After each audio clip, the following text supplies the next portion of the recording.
राधे राधे। आज मैं श्रीमद् भगवद गीता यथारूप के चौथे अध्याय से 37वां श्लोक हम सब के कल्याण की प्रार्थना के साथ पढ़ूंगी। ओम श्री परमात्मने नमः। श्रीमद् भगवद गीता अथ चतुर्थोऽध्यायः। अगर मुझसे पढ़ने में या समझने में कुछ भी गलती हो जाए तो मैं केवल भगवान की ही मंदबुद्धि बालिका हूँ, ऐसा जान के प्रभु मुझे बहुत क्षमा करें। चौथा अध्याय दिव्य ज्ञान योग 37वां श्लोक। यथैधांसि समिदग्नौर भस्मात् सात् कुरुतेर्जुन ज्ञानाग्नि सर्वकर्माणि भस्मात् सात् कुरुते तथा।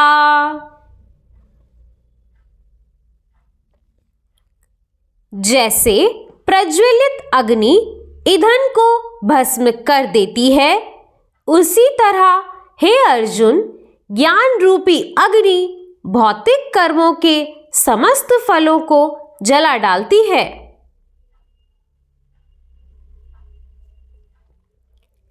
तात्पर्य: आत्मा तथा परमात्मा संबंधी पूर्ण ज्ञान तथा उनके संबंध की तुलना यहाँ अग्नि से की गई है।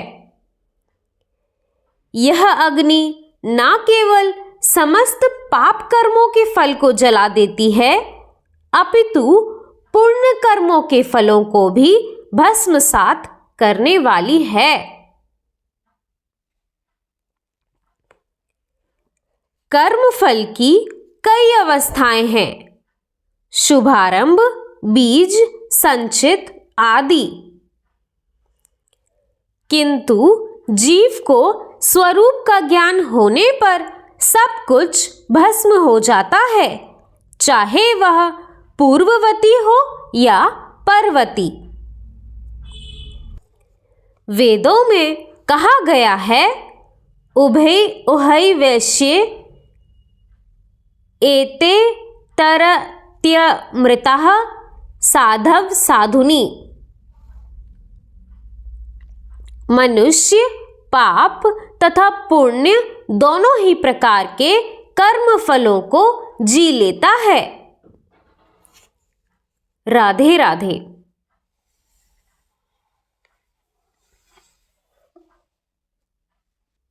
दोस्तों, इस श्लोक में भगवान ने कहा कि ज्ञान रूपी अग्नि भौतिक कर्मों के समस्त फलों को जला डालती है।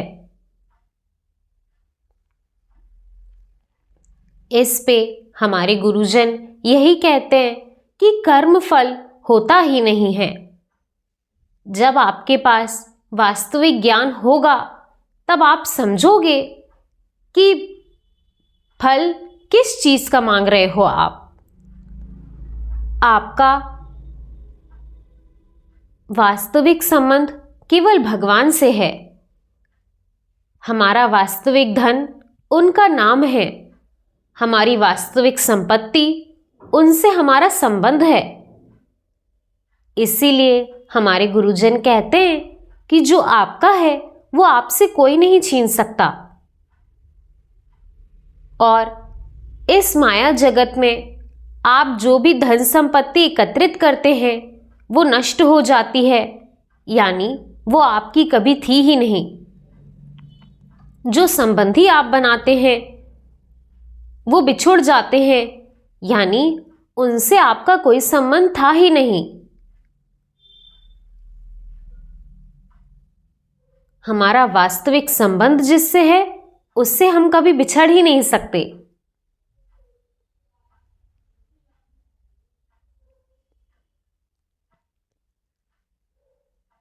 इस तरह जब आपको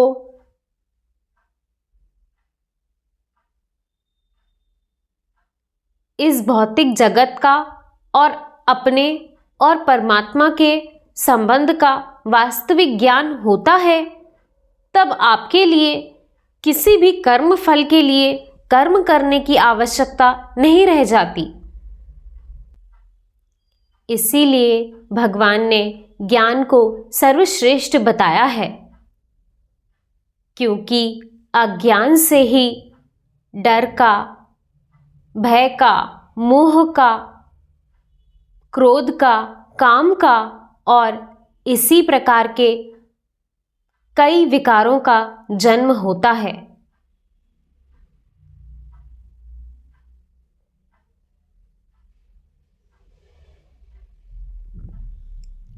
पिछले एक श्लोक में भगवान ने कहा था कि तुम ज्ञान रूपी तलवार से अपने काम रूपी शत्रु का वध कर सकते हो।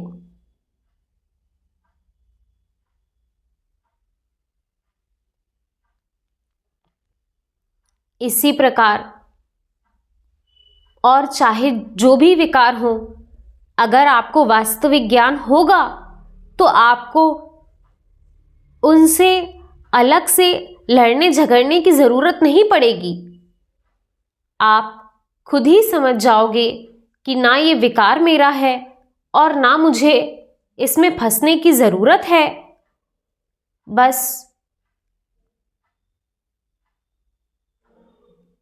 ज्ञान और बुद्धि से आप ये समझोगे कि आपको अपने लक्ष्य के प्रति दृढ़ रहना है और इन छोटे मोटे विकारों में फंस के नहीं रह जाना है।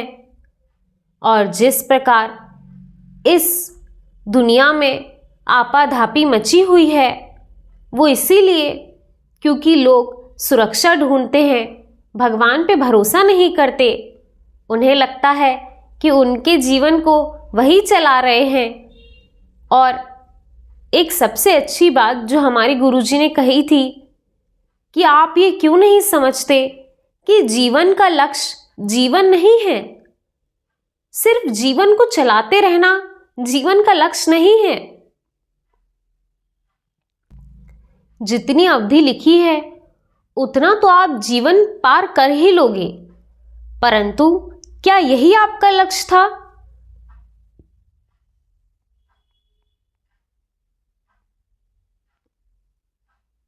दोस्तों, ये बात मैं सिर्फ ज्ञान नहीं, अनुभव से भी कह सकती हूँ। मैंने कई सारे उम्रदराज लोगों को देखा है, वो अज्ञानता में जीवन को चलाना ही जीवन का लक्ष्य समझ लेते हैं। और एक समय ऐसा आता है जब वो अच्छा खासा धन एकत्रित कर लेते हैं, सारी सुख सुविधाएं उनके पास होती हैं, परंतु जैसा मैंने कहा कि ये लक्ष्य नहीं हो सकता, ये तो पड़ाव होते हैं। इसीलिए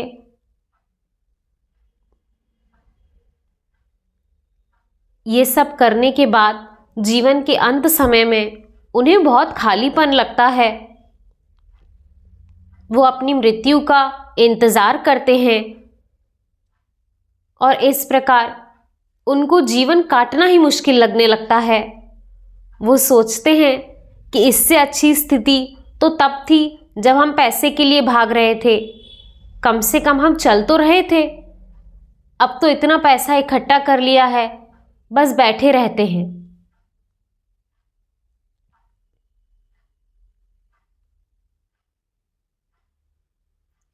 इसका एक बहुत सुंदर उदाहरण मुझे लगता है कि जैसे गाड़ी में पेट्रोल की ज़रूरत है, हम गाड़ी लेके बाहर निकलते हैं, जहाँ पेट्रोल पंप दिखता है वहाँ गाड़ी में पेट्रोल भरवा लेते हैं,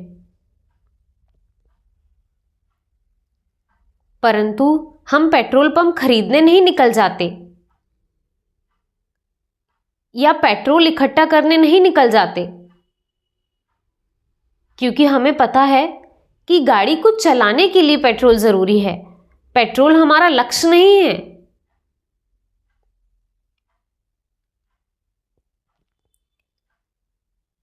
बिल्कुल इसी प्रकार जीवन को चलाने के लिए धन संपत्ति आदि जरूरी है,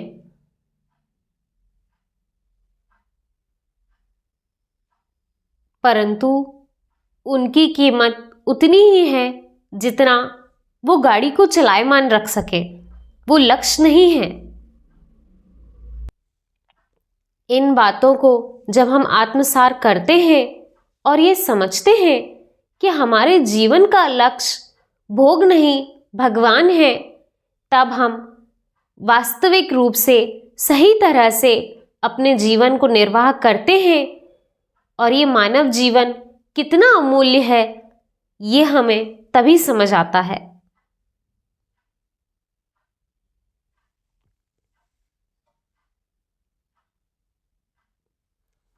इसी प्रकार भगवान की कृपा हम सब पे बनी रहे।